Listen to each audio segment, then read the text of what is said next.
Hello साथियों, नमस्कार। आपके अपने यूट्यूब चैनल चालिया स्मार्ट स्टडी में हार्दिक अभिनंदन व स्वागत। आज हम बहुत ही महत्वपूर्ण हिंदी व्याकरण के लगभग 30 प्रश्नों का अध्ययन करेंगे, जो हर भर्ती परीक्षा की दृष्टि के साथ साथ प्रतियोगिता की परीक्षाओं की तैयारी करने वाले विद्यार्थी और कक्षा में पढ़ने वाले विद्यार्थियों के लिए सभी के लिए बहुत ही महत्वपूर्ण और इम्पोर्टेंट क्लास रहने वाली है। क्लास अच्छी लगे तो लाइक करें, शेयर करें और चैनल को सब्सक्राइब करना न भूलें, क्योंकि यह क्लास आप सभी के लिए बहुत ही महत्वपूर्ण है। तो आज का पहला प्रश्न है, मैं आज नहीं पढ़ूंगा कौन सा वाक्य है? ए है निषेधवाचक वाक्य, बी विधिवाचक वाक्य, सी आज्ञावाचक वाक्य और डी है संकेतवाचक वाक्य। मैं आज नहीं पढ़ूंगा, तो इसमें वाक्य है एक नंबर दिया हुआ है, यानी ए निषेधवाचक वाक्य, यानी ऑप्शन संख्या ए इसका सही उत्तर है। प्रश्न संख्या 2 है, अहो यह पिट ही गया कौन सा वाक्य है?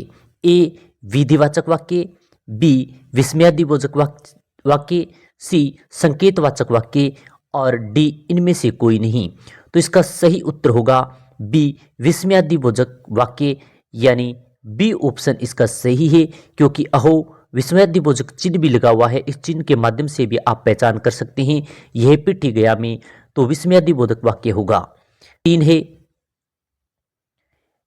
यदि तुम चलो तो मैं भी चलूं कौन सा वाक्य है? यदि तुम चलो तो मैं भी चलूं। ए है विस्मयवाचक वाक्य, बी है आज्ञावाचक वाक्य, सी है संकेतवाचक वाक्य और डी है निषेधवाचक वाक्य। तो यदि तुम चलो तो मैं भी चलूंगा, ये संकेत के माध्यम से बता रहा है, तो संकेतवाचक वाक्य होगा, यानी ऑप्शन संख्या सी इसका सही उत्तर है। तुम अपने काम में सफल रहो कौन सा वाक्य है? यानी तुम अपने काम में सफल रहो तो कौन सा वाक्य है? ए होगा इच्छावाचक वाक्य, बी संदेहवाचक वाक्य, सी विधिवाचक वाक्य और डी इनमें से कोई नहीं। अच्छा प्रश्न है, बहुत ही महत्वपूर्ण प्रश्न है।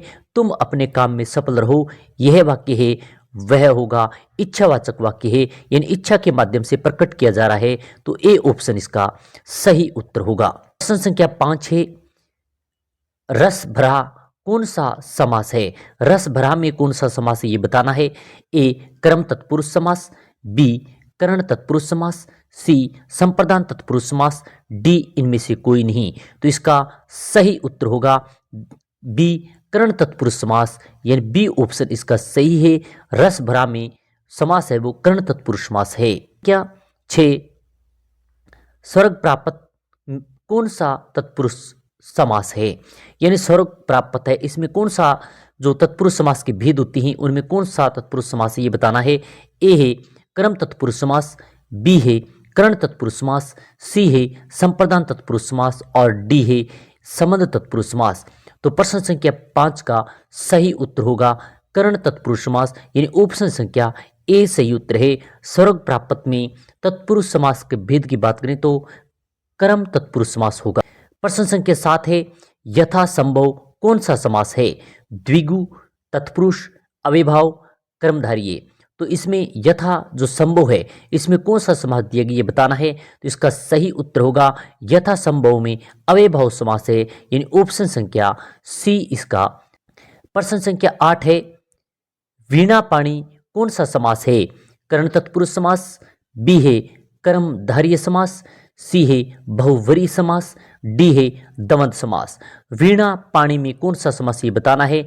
तो प्रश्न संख्या जो 8 दिया गया है इसका सही उत्तर होगा बहुव्रीहि समास, यानी ऑप्शन संख्या सी इसका सही उत्तर है। 9 है, ध्वनि कौन सा समास है? ए अव्ययभाव समास, बी कर्मधारय समास, सी बहुव्रीहि समास, डी द्विगु समास। तो ध्वनि में कौन सा समास ये बताना है। इसका सही उत्तर होगा द्विगु समास, यानी ऑप्शन संख्या डी इसका सही है। ध्वनि जो दिया गया है इसमें द्विगु समास है। प्रश्न संख्या 10 है, पदबंध कितने प्रकार के हैं?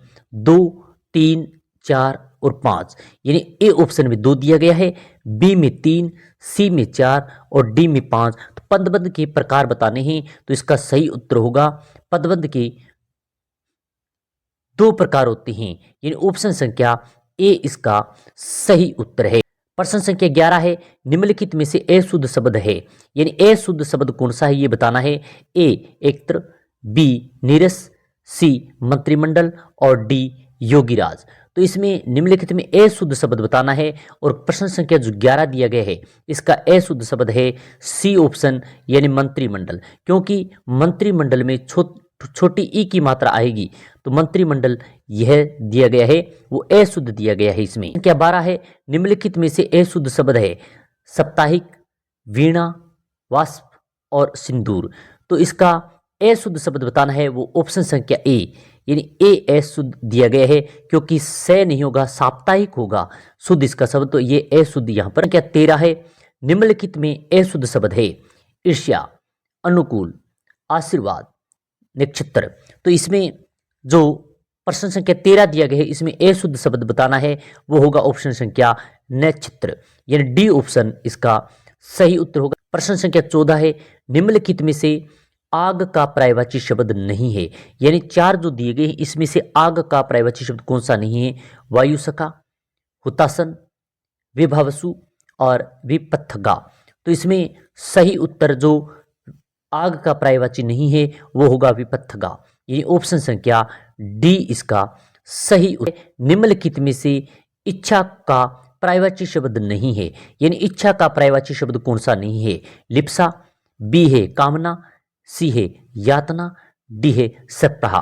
तो इसका सही उत्तर होगा जो यातना होता है वह इच्छा का पर्यायवाची नहीं होता है, तो सी। प्रश्न संख्या 16 है, निम्नलिखित में से पाने का पर्यायवाची शब्द नहीं है। अब पाने का पर्यायवाची शब्द बताना है जो कौन सा नहीं है। अंबु, सर, मेघ पशु, पुष्प, मेघ पुष्प और डी है नीर। तो इसका सही उत्तर होगा सर, यानी बी ऑप्शन इसका सही उत्तर है, क्योंकि यह पाने का पर्यायवाची शब्द नहीं है सर, सर होता है तालाब। प्रश्न संख्या 17 है, निम्नलिखित में से घर का पर्यायवाची शब्द नहीं है, यानी घर जो दिया गया है इसका पर्यायवाची शब्द कौन सा नहीं है। पावक, सदन, शाला, निकेतन। तो इसमें सही उत्तर होगा ऑप्शन संख्या ए पावक, यानी ए ऑप्शन इसका सही उत्तर है, क्योंकि पावक होता है वह घर का पर्यायवाची नहीं होता है। घर के पर्यायवाची में सदन होता है, शाला होता है और निकेतन होता है। प्रश्न संख्या 18 है, विशेषण कितने प्रकार की होती हैं। विशेषण कितने प्रकार की होती हैं। 2, 4, 6, 3। तो इसका सही उत्तर होगा विशेषण कितने प्रकार के होती हैं, तो विशेषण है वो 4 प्रकार की होती हैं, यानी बी ऑप्शन इसका सही उत्तर है। सर्वनाम कितने प्रकार की होती हैं। 3, 4, 5 और 6। तो सर्वनाम है वो 6 प्रकार की होती हैं, यानी ऑप्शन संख्या डी इसका सही उत्तर है। प्रश्न संख्या 20 है, उत्पत्ति की दृष्टि से शब्दों के कितने भेद हैं। 2, 4, 5 और 7। यानी उत्पत्ति की दृष्टि से शब्दों के भेद बताना है, तो उत्पत्ति की दृष्टि से शब्दों के भेद हैं वो 4 होते हैं, यानी ऑप्शन संख्या बी इसका सही उत्तर होगा। रचना की दृष्टि से शब्दों के कितने भेद हैं। रचना की दृष्टि से शब्दों के भेद बताने हैं। 2, 3, 4, 5। तो इसका सही उत्तर होगा रचना की दृष्टि से शब्दों के भेद। तो रचना की दृष्टि से शब्दों के भेद की बात करें तो यानी 4 होते हैं, यानी ऑप्शन संख्या सी इसका। प्रश्न संख्या 22 है, संज्ञा के कितने भेद हैं। 2, 4, 5। इनमें से कोई नहीं। तो संज्ञा के भेद की बात करें तो संज्ञा के भेद है वो 5 होते हैं, यानी ऑप्शन संख्या सी इसका सही उत्तर है। विकारी और अविकारी शब्दों के कितने भेद हैं। 2, 4, 6, 8। यानी विकारी और अविकारी शब्दों के भेदों की चर्चा करनी है तो इसके 8 भेद होते हैं, यानी ऑप्शन संख्या डी इसका सही उत्तर है। तो इसे इनमें से कौन सा शब्द संज्ञा से बना हुआ विशेषण है। कृपा, जाति, नमक, कुलीन। यानी ए ऑप्शन में कृपा दिया गया है, बी में जाति, सी में नमक और डी में कुलीन। यानी इनमें से कौन सा शब्द संज्ञा से बना हुआ विशेषण है। तो कुलीन जो दिया गया है डी ऑप्शन, वह डी ऑप्शन डी ऑप्शन है वह संज्ञा से बना हुआ विशेषण है। क्या 25 है यथा समय समास है। यथा समय जो दिया गया है इसमें समास कौन सा है। ए तत्पुरुष समास, बी अव्ययभाव समास, सी कर्मधारय समास, डी बहुव्रीहि समास। तो इसका सही उत्तर होगा बी अव्ययभाव समास, यानी बी ऑप्शन इसका सही है। यथा समय में बहुव्रीहि यानी प्रत्येक शब्द जो दिया गया इसमें समास है, द्वंद, द्विगु, अव्ययभाव और कर्मधारय।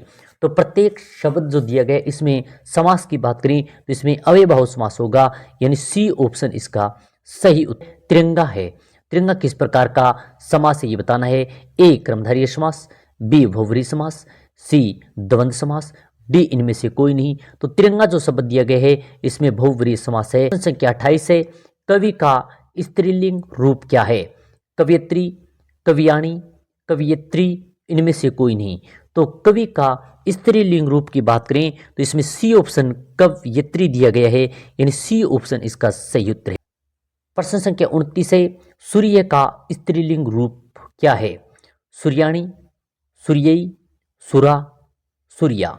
तो प्रश्न संख्या जो 29 दिया गया है इसका सही उत्तर होगा डी सूर्या। यह डी ऑप्शन इसका सही उत्तर है, सूर्य का स्त्रीलिंग सूर्या होगा। 30 है बहुत ही महत्वपूर्ण इंपॉर्टेंट आज का अंतिम प्रश्न है पेड़ से फल गिरा इस वाक्य में से किस कारक की विभक्ति है।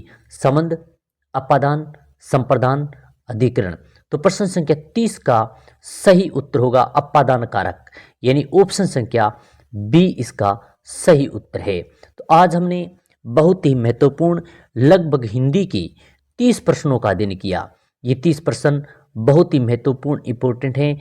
आशा करते हैं कि ये क्लास आपको अच्छी लगेगी। अच्छी लग रही तो लाइक करें, शेयर करें, चैनल को सब्सक्राइब करना न भूलें, साथ ही में बेल आइकन दबा के रखें क्योंकि इसी प्रकार की अन्य क्लास का नोटिफिकेशन आपको मिल सके और आप अपनी तैयारी बेहतर और ज़बरदस्त बना सकें। इसी प्रकार क्लास के साथ फिर मिलेंगे। जय हिंद, जय भारत।